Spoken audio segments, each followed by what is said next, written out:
신자의 부활은 우리가 주님 앞에서 살아남으로써 부활하는 것이 아니라 우리가 먼저 죽었으므로 부활할 수가 있는 것입니다.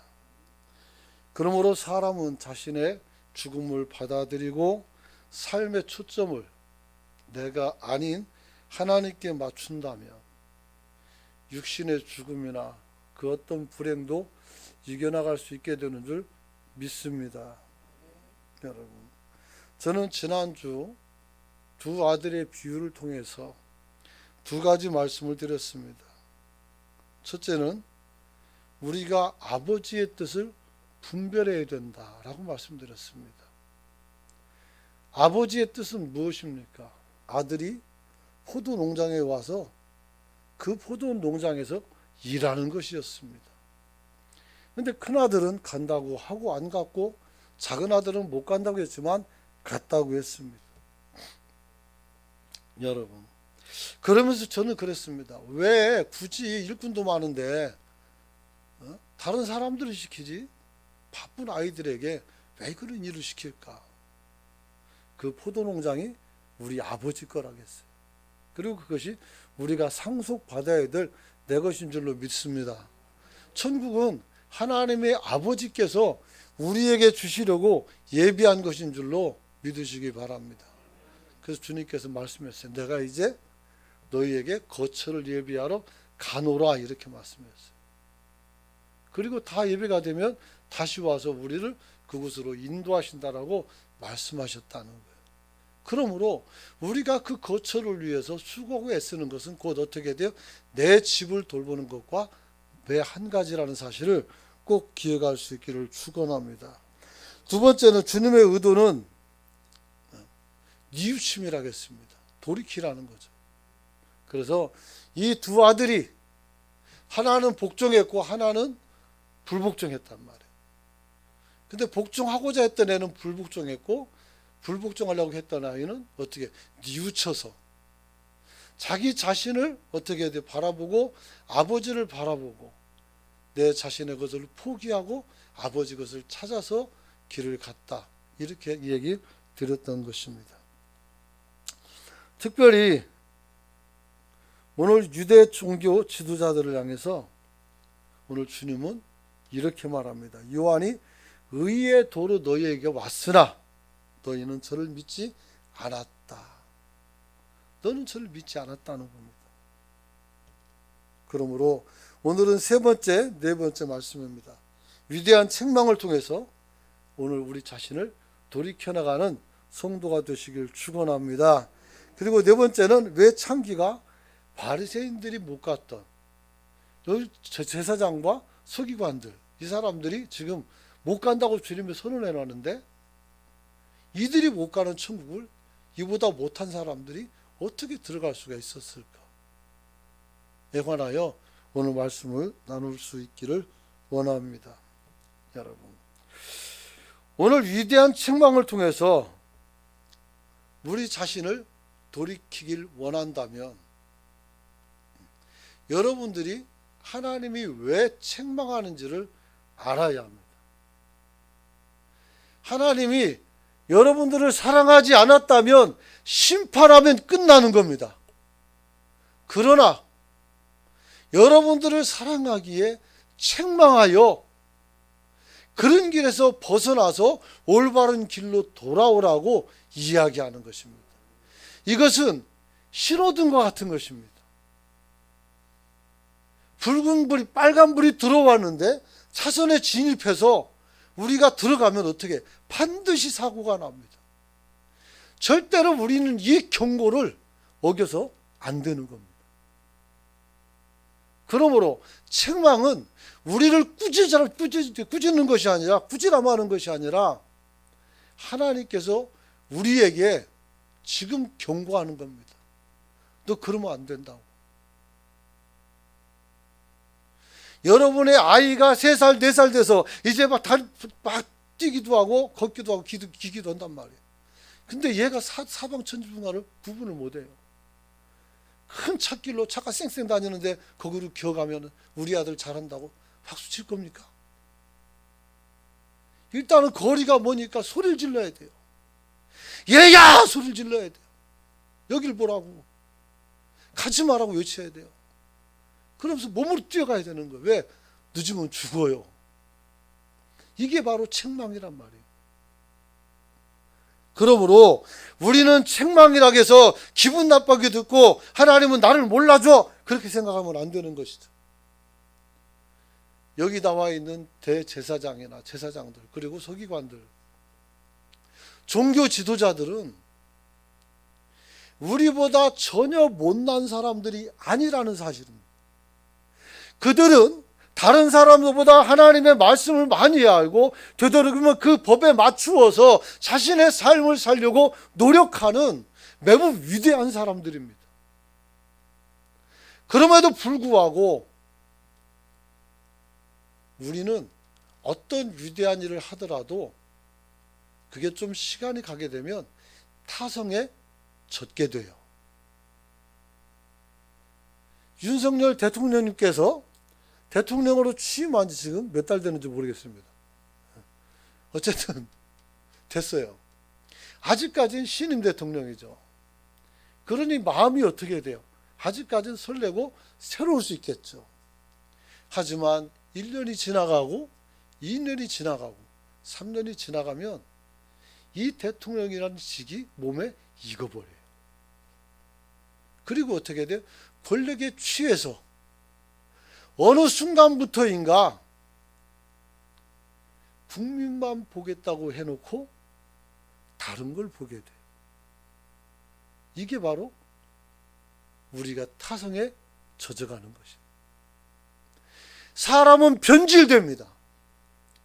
음식만 변하는 것이 아니라 사람도 변질이 돼요. 장로 안수 받을 때 내가 하나님의 주의 종이 되어서 내가 주의 종을 보필해서 우리 교회를 정말 반석 위에 세우리라. 죽으면 죽겠다라고. 근데 지금은 순종을 합니까? 잔소리를 합니까? 잘 생각해야 돼. 내가 안수 집사가 됐을 때, 내가 권사가 됐을 때, 내가 주일학교 교사가 됐을 때, 내가 하나님을 믿기로 작정했을 때 여러분의 그 결심이 아직 그대로 유효한 것입니까? 아무도 대답을 안 하면 어쩝니까? 제가 시험 들어야 됩니까 이제? 네. 여러분을 책망하는 게 아닙니다. 깨어나자는 것입니다. 여러분 깨어날 수 있기를 축원합니다. 여러분 마태복음 21장 32절 말씀 보면 같이 한번 읽어봅니다. 시작. 요한이 의인의 도로 너희에게 왔거늘 너희는 그를 믿지 아니하였으되 세리와 창녀는 믿었으니 너희는 이것을 보고도 끝내 뉘우쳐 믿지 아니하였도다.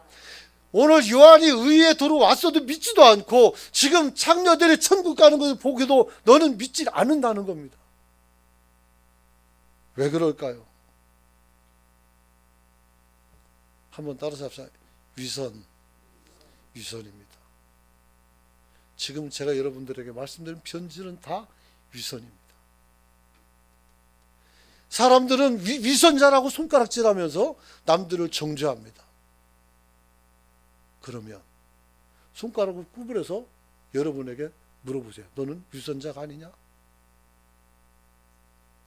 잘 생각해 보십시오. 나는 항상 똑같이 같은 마음으로 늘 충만하고 내가 지금까지 하나님과 사람 앞에서 여전히 선하고 아름다운 마음 가지고 있는지 아니면 다른 생각들이 있어서 교회 와서 이유도 없이 화가 나고 말씀을 들어도 귀에 안 들어오고 있는지 사람들에게 내가 뭔가 가르쳐주고 지적질해야지 시원하고 누군가 나에게 충고하면 기분 나쁜 건 없는지. 그렇다면 나는 어디서부터 잘못된 건지 돌아봐야 돼. 위선이란 그렇지 않으면서 그렇게 보이려고 하는 겁니다. 그래서 내가 처음 안수 받았을 때 그 모습을 유지할 수 있어요. 하지만 속이 썩어가는 거예요. 우리 겉사람은 매일같이 후패하지만 우리 속사람은 날마다 새로워져야 되는데 거꾸로 우리 속사람은 어때요? 날로 피폐해져 가는데 우리 겉사람은 수술도 하고 또 지금 바르니까 맨 똑같아 보인단 말이에요. 여러분, 겉사람이 변하는 건 중요하지 않습니다. 여러분의 속사람이 변하지 않기를 축원합니다. 축원합니다. 마다들은 가겠다고 하고 실제로는 가지 않았습니다. 아버지 앞에서는 착하고 순종하는 척했지만 오늘 실제는 아버지의 말씀을 불순종하는 자녀였다는 것입니다. 여러분, 이것을 우리가 위선이라고 말해요. 남들 앞에서는 아멘하고 남들 앞에서는 내가 세상에 없는 신자처럼 행동하지만 집에 가면 갑자기 애들한테 악마 같은 사람으로 변해버리고 사람들 앞에 나가서는 천하의 어떻게 징그러운 사람 되고 얼굴만 보면 어떻게 서슬 피하고 싶은 사람을 되고 그러지 않기를 축원합니다. 그러면 행복이 없어요. 행복이 없어요. 그러면 은혜가 없어요. 그러면 감사가 없어요. 그러면 믿음도 없어진단 말이에요. 여러분, 한없이 여러분 자신에게 엄격하고 한없이 다른 사람들에게 너그러운 성도가 되시길 축원합니다. 축원합니다. 사람들은요, 여러분들이 그렇게 하면 그거 알아줘 가지고 아이고 장로님, 아이고 집사님, 권사님 정말 대단하십니다 이렇게 인정해 줄 줄 압니까? 아닙니다. 여러분의 헌신함과 여러분의 수고름을 탁 가지고 갑니다. 그리고 안 알아줄 수도 있습니다. 내가 밥을 굶고 다른 사람에게 먹였을 때 그 사람이 고맙다고 들고 가서 먹어버리고 끝납니다. 내가 배고플 때 안 찾아오십니다. 찾아오는 사람은 제가 요즘 그렇게 많이 만난 적이 없어요. 제가 지금까지 섬겼던 수많은 사람들에게 보답을 받아본 기억이 별로 없어요. 그래서 슬퍼요. 오늘 무슨 보답을 받는 게 기뻐서가 아닙니다. 사람 사는 게 그런 게 아니잖아요. 그런데 그래요. 왜냐하면 너는 나보다 직급이 높고 너는 나보다 교회에서 선임 있기 때문이다. 그 생각하는 거예요. 그래서 어떻게 돼요? 오늘 여기 있는 제사장이나 이 종교 지도자들도 문제지만 창기와 세리로 구분된 이 악한 사람들도 문제가 많다는 거예요. 큰 아들도 문제가 있지만 작은 아들도 문제가 있어요. 둘 다. 그러므로 세상에는 온전한 사람이 없는 거 아니겠습니까? 여러분. 그래서 주님께서 이 비유 말씀을 하신 것은 실제로는 하나님의 말씀을 가지고 순종을 말하고 매일 순종한다고 고백하는 이들에게 실제적으로 너희는 나를 섬기지 않았노라고 얘기하고 있는 겁니다. 도대체 네 믿음은 어디냐고 묻는 거예요. 다른 사람을 지도하기에, 다른 사람을 이끌어가기에, 다른 사람 앞에 서 있었기 때문에 내가 믿음이 좋은 줄 알았더니 돌이켜보니까 나는 그것에만 열중히 있었지 내 믿음이 성장하지 않았다는 걸 알 수 있다는 거예요. 우리는 그 자리에서 내려와서 여러분의 믿음도 좀 돌볼 수 있기를 축원합니다. 그게 중요합니다. 그게 중요해요. 교회가 이 세상에 왜 존재해야 됩니까? 거기서 인간과 하나님이 만날 수 있기 때문에 교회는 이 세상에서 존재해야 되는 겁니다. 할렐루야. 여러분, 저는 하나님께 우리 교회 와서 우리 원로 목사님도 말씀하셨고 부흥을 이루라 해서 저도 그걸 꿈꾸고 기도를 진짜 열심히 했습니다. 하나님, 우리 교회가 부흥하길 원한다고. 전도도 열심히 하고 해서 막 진짜 열심히 기도하고 기도원에서 기도하고 밤이슬 맞으면서 기도하고 정말 기도 많이 했어요. 서자에서 책상 속 밑에 들어가서 기어 들어가서 울면서 얼마나 기도했는지 몰라요. 근데 하나님의 응답은 의외였어요. 여러분, 부흥이 아니라 우리가 하나님 앞에서 교회가 교회되게 하는 것이 하나님의 은혜인 줄로 믿으시길 바랍니다. 1000만 명 갖다 놓으면 뭐합니까? 여러분, 중요한 것은 교회의 역할인 것입니다. 교회는 하나님이 만나는 만남의 장소입니다. 여러분, 그래서 하나님을 만나서 우리가 불행하고 어두운 마음들을 어떻게 됩니까? 이곳에서 바꾸어 나가서 우리가 변화되어서 행복해지는 것, 이것이 교회가 있어야 되는 이유인 줄로 믿으시기 바랍니다. 우리가 교회 와서 하나님 만나고 구원받고 천국에 가는 것, 이게 교회의 역할이라는 거예요. 그게 수십만 수백만에서 소용없어요. 이것이 진행되지 않고 사람만 많다면 거기는 어떻게 돼요? 시장바닥. 주님이 성전에 들어가서 물건 파는 자를 뒤집어 엎어버리면서 얘기했어요. 너희는 이곳을 강도의 구전으로 만들었도다.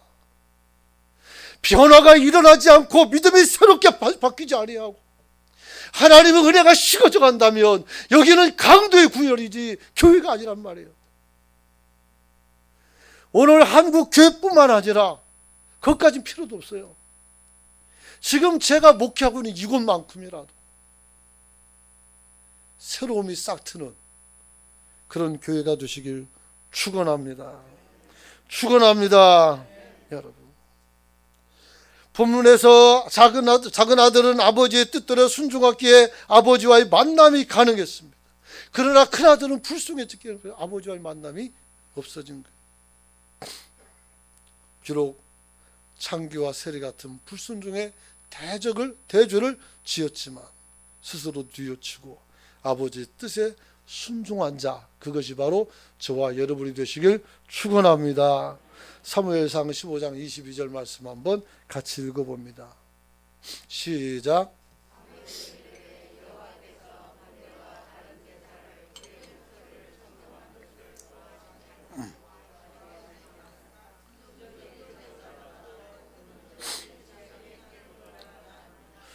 사무엘이 자기 대신 제사를 지내면서 전쟁을 치르러 가는 사울을 책망할 때 한 말이에요. 사울에게 요구되는 것은 하나님 말씀에 대한 순종입니다. 하나님의 뜻에 대한 순종이요. 승리를 위해서 오늘 제사장이 기다려도 안 오니까 그래 나라도 오면 되지, 아니라는 거예요. 하나님이 응답 안 할 때는 기다려야 됩니다. 하나님이 우리를 세워줄 때는 광야 한가운데서라도 우두커니 서 있어야 됩니다. 그러다 돌덩이가 된다 할지라도 우리는 서 있어야 되는 거예요. 하나님이 인도하시면 불 가운데라도 들어가야 되고 물 가운데라도 들어가야 되고 그 어떤 시련이 우리를 기다리고 있는다 할지라도 능히 그 길을 걸어갈 수 있는 성도가 되시길 축원합니다. 제사 드려서 하나님의 음성을 듣는 것이 아니라 하나님의 목소리를 들으라고 얘기하는 거예요. 하나님의 목소리. 여러분의 목적을 앞세우지 말고 하나님의 인도하심을 볼 수 있기를 축원합니다. 그러므로 주님은 당대 종교 지도자들에게 강한 책망을 주는 것입니다. 여러분, 그리고 이 책망은 불순종과 종교적 열심에 대한 하나님의 주름한 심판의 음성인 것입니다. 우리는 항상 세워진 자로서 이 음성을 두려워하며 우리 자신을 처복종시켜서 하나님의 뜻에 아름답게 살아가는 성도가 되시길 축원합니다. 지난주에 김성근 장로님이 광고하면서 예배 시간 30분 전에 와서 준비된 예배를 드리라고 했어요. 여러분, 그래서 끝난다고 그래서 장로님이 할 수 있는 얘기 했다고 했어요. 중요한 거예요. 휴대폰을 꺼놓는 거 당연히 하는 거예요. 여러분, 우리가 무심코 편안하게 사는 것은 좋으나 지금 내 모습 이대로가 괜찮은지를 살펴봐야 됩니다. 성가대에 앉아서 가운 입고 찬양하는 거 참 보기 좋습니다. 여러분이 그 찬양을 깊숙이 이해하고 여러분들이 얼마나 은혜 가운데서 찬양하는지 저는 모릅니다. 여러분은 알 겁니다. 모든 것이 다 신령과 진정이어야 합니다. 이게 중요합니다. 여러분, 오늘 그러므로 우리는 그리스도의 뜻대로 사는 것이 어떤 것인지를 알아야 합니다. 여러분, 위선을 벗어던지고 정직하게 지금 있는 그 모습에서부터 출발해서 다시 한 걸음 한 걸음 주님께 나아갈 수 있기를 축원합니다. 여러분이 어떤 죄를 지었던 그건 저에게는 상관이 없는 일입니다. 주님께서는 그것을 다 용서하십니다. 한번 따라서 합시다. 용서 못할 죄는 없다. 옆 사람에게 인사하세요. 시작. 용서 못할 죄가 없습니다. 또 앞 사람에게도 한 번 더 합니다. 시작. 용서 못할 죄가 없습니다. 아셨습니까? 우리는 용서 못할 수 있어요. 난 저 인간은 절대 용서 못해. 어떻게 그럴 수가 있어? 우리 주님은 말합니다. 나는 용서할 거라고. 주님이 용서하는데 내가 왜 용서 못하냔 말이에요. 억지로라도 해야 되는 거예요. 여러분, 중요한 건 하나님께서 우리를 용서하시는 것입니다. 그러므로 우리는 어떻게 돼요? 이 위선의 탈을 벗어버리고 용서받아서 어떻게 돼요? 한 걸음 한 걸음 다시 회복되어서 나는 목사답고 여러분은 장로답고 권사답고 안수집사답고 그리고 서리집사답고 성도다운 교사다운 그런 자리에 여러분이 서 있을 수 있기를 축원합니다. 여러분들이 못돼서 그런 건 아닙니다. 여러분이 못한다는 얘기가 아닙니다. 잘 하시고 계십니다. 그러나 정말 우리가 행복하고 우리가 정말 하나님 은혜 안에서 복되게 살길 원한다면, 진짜 삶을 살길 원한다면 오늘 다 집에 돌아가서 다시 설교 돌려 들으면서 여러분들이 하나하나 챙겨서 여러분 자신을 살필 수 있기를 축원합니다. 마지막 네 번째는 왜 창기가 바리새인들이 못 가는 천국에 가게 됐습니까? 역으로 말하면 이 바리새인과 여기 제사장이라고 나오니까 제사장과 종교 지도자들이죠. 이들이 어떻게 천국을 가지 못하게 됐습니까? 여러분, 그래서 오늘 31절 보면, 하반절 보면 내가 진실로 너희에게 이르노니 세리와 창녀들이 너희보다 먼저 하나님 나라에 들어가리라. 사실은 못 간다는 얘기는 아닙니다. 먼저 간다겠어요. 먼저. 이 말은 무슨 말입니까? 이 사람들이 어떻게 나중된 자로서 먼저 돼서 하나님 나라에 들어가는 자격을 먼저 갖춘 줄로 믿으시기 바랍니다. 그게 바로 뭐예요? 믿음이라는 거예요. 요한이 와서 이야기할 때 너는 안 믿었지? 그잖아요. 이거 얼마 있으면 성탄절이란 말이에요. 예수님이 이 땅에 태어난다는 것을 동방박사가 듣고, 천사도 듣고 어떻게 경배하러 올라왔어요.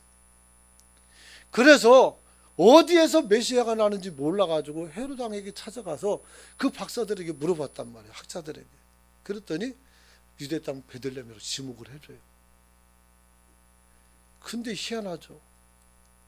메시아가 이 땅에 어디서 오는지를 정확히 알고 있는 사람들은 경배하러 아무도 안 가요. 그런데 이방 사람으로서 천사의 음성을 듣고 오늘 기름으로 찾아왔던 그들은 황금과 몰약과 유황을 가지고 와서 예수님께 드리며 메시아 오심을 찬양했다는 거예요. 물론 헤롯은 이렇게 말합니다. 너희들이 거기서 왕이 나셨는가 보고 경배하고 올 때 나에게 알려줘라. 나도 거기서 그를 경배하겠다, 이렇게 말합니다. 그런데 천사가 나중에 알려줘요. 헤롯이 말한 것은 경배가 아니라 그 왕을 죽여버리는 거였어요. 왜? 왕이 둘이 있으면 안 되잖아요. 그러니까 그를 죽이고 내가 계속 왕이 되는 거예요. 그 잡으려고 왔으나 이미 하나님께서 예수님을 마리아와도 도피시켰단 말이에요. 그랬더니 불가에 있는 사람들은 예수님이 그때 인도에 와서 불교를 공부하고 갔다는 대단한 말을 갑자기 해요. 갑자기. 여러분, 그래서 헤롯이 어떻게 돼요? 혹시라도 내가 못 찾으니까, 찾을 수 없으니까 2살 미만 아이는 다 죽이는 거예요. 유아살해. 여러분, 이게 지도자들이요, 이게 권력의 힘인 겁니다. 우리가 권력에 먹히면 우리도 이런 짓을 하게 되는 거예요. 내 지위에 먹히게 되면 우리가 이런 행동을 하는 거예요. 성도를 죽이고 교회를 찢을 수 있다고 생각을 해요. 이 얼마나 무시무시한 생각들입니까? 절대로 그래서는 안 돼요. 여러분이 그런 행동을 할 때쯤 되면 무슨 말을 해도 듣지를 않아요. 여러분이 주님 은혜 안에서 둘째 아들처럼 우리는 하나님의 음성에서 아이고 너무 어렵습니다라고 말할 수 있어요. 하지만 나를 숙이고 순종하여 주님을 기쁘게 하는 성도가 되시길 축원합니다. 여러분, 천국은 세련된 형식과 유창한 언변을 가지고 있는 종교인들만의 것이 아닙니다. 그렇다고 무작정 돈도 없고 가난뱅이들의 나라도 아닙니다. 천국은 하나님을 향한 온전한 믿음을 소유한 사람들의 것입니다. 할렐루야. 그래서 마음이 가난한 자가 복이 있는 겁니다. 마음이 가난해야 돼. 오늘 설교를 들으면서 와, 내가 정말 하나님 앞에 무엇을 잘못했는가, 내가 하나님 앞에서 지금 10년 전 20년 전과 내가 지금 어떻게 다른가, 나는 지금 어떤 모습으로 어떤 마음으로 교회를 섬기는가, 하나님을 만나고 있는가, 통렬하게 살펴보십시오. 그렇다면 우리는 보게 됩니다. 내가 온전한 믿음의 소유자인지 아닌지. 여러분, 때로는 좀 투박하고 어눌하지만 하나님을 향한 믿음이 진심을 가지고 있는 사람들이라면 얼마든지 천국 백성이 되는 줄 믿습니다. 할렐루야. 그래서 주님은 어린아이를 세워놓고 너희가 이 아이들 같지 않으면 천국에 들어올 수 없다고 했어요. 그럼 우리는 어린아이 때 다 죽어야 되나요? 아니죠. 어린아이는 100% 믿습니다. 100%. 어른들은 30% 믿습니다. 100% 믿는 신앙이 될 수 있기를 축원합니다. 유치원 아이들에게 하나님을 가리키면은 정말 하나님이 존재하는 것을 100% 믿어요. 신앙 고백도 정말 따뜻 이쁘게 해요. 기도하는 거 들어봐요. 얼마나 이쁜가. 우리는 기도는 그 아이들보다 유창하고 길게 아주 장황하게 할 수 있어요. 하지만 그런 순전한 믿음을 가지고 있는가? 제가 어릴 때 우리 아버지의 등은 한없이 넓었습니다.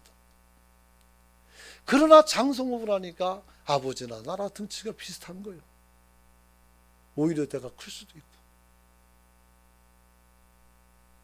그러면서 어떻게 돼요? 아버지에 대한 존중심이, 절대 의지가, 그 어릴 때는 어떻게 아버지가 절대적으로 의지가 돼요. 그러나 지금은 내가 돌봐야 된다고 생각하죠. 근데 아버지는 어떻게 더 의지해드려야 하는 존재인 줄 믿습니다. 그래야 돼요. 그분의 깊이 있는 이야기를 들어볼 수 있어야 됩니다. 그분의 삶의 이야기를 들어볼 수가 있어야 됩니다. 오늘 우리가 거기에 귀를 여는 성도가 되시길 축원합니다. 여러분, 누가 아버지의 뜻대로 했는가?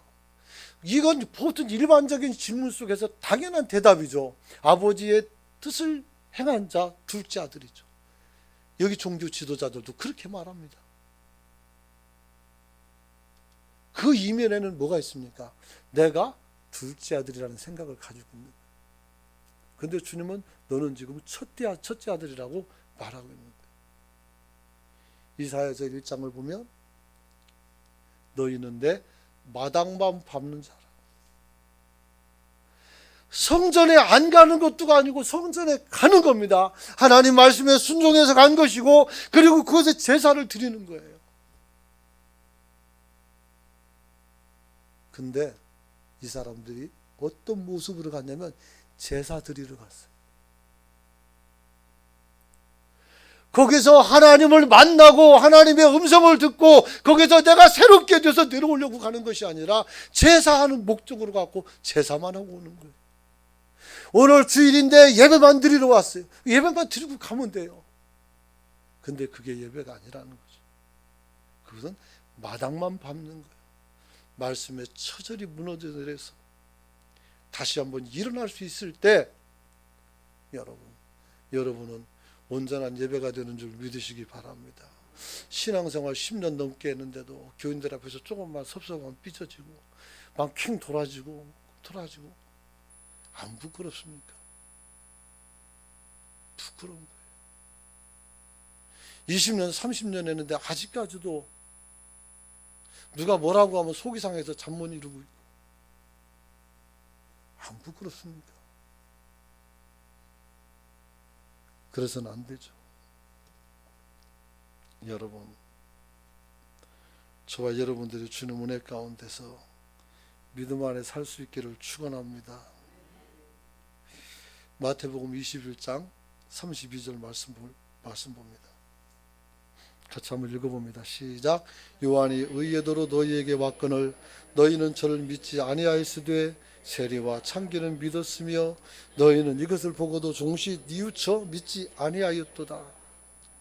요한이 뭐라 했게요? 회개하라, 천국이 가까웠다겠어요. 회개하라, 천국이 가까웠다는 거예요. 그가 선지자인 줄 알고 있었습니다. 그런데 그를 믿지 않았다는 거예요. 그의 이야기에 귀를 기울이지 않았어요. 왜? 오늘의 삶 속에 너무 우리가 편안하고 좋으니까. 하나님 은혜가 없어도 우리는 충분히 행복해지니까.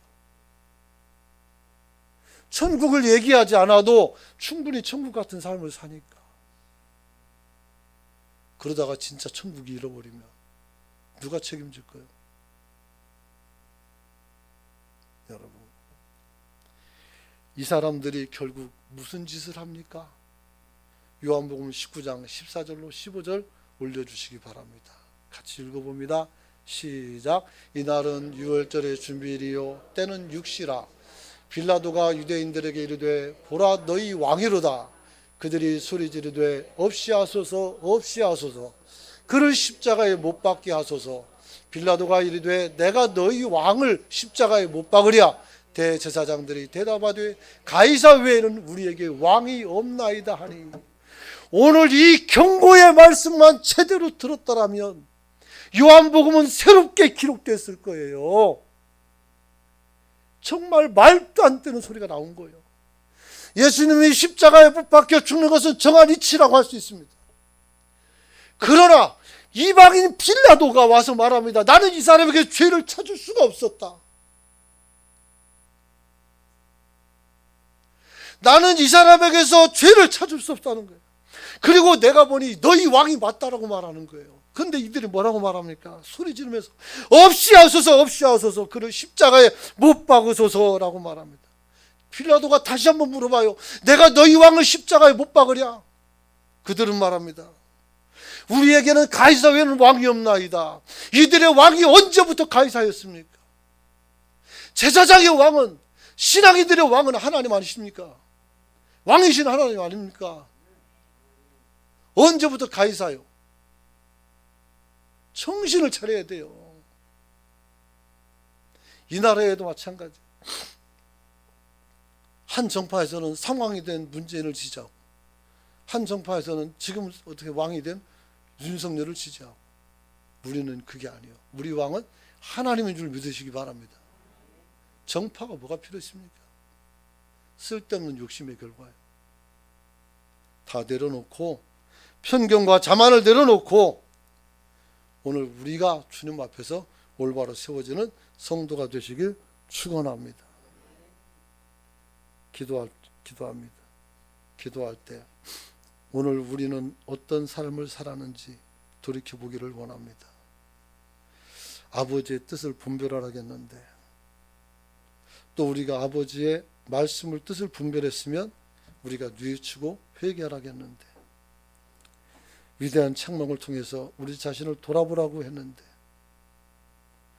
혹여 우리가 주님 앞에 종교 지도자들처럼 오늘 하나님 앞에서 천국 가는 길이 세리와 창기보다 더 어려워진다면 아버지 하나님 이 일을 어찌하면 될는지 하나님 내 자신을 바꿔달라고 내 영혼을 새롭게 해달라고 다시 한번 믿음과 신앙을 회복하게 해달라고 주여 외치고 통성으로 뜨겁게 한번 기도하기를 원합니다. 주여 이 땅에 살아갈 때에 우리가 하나님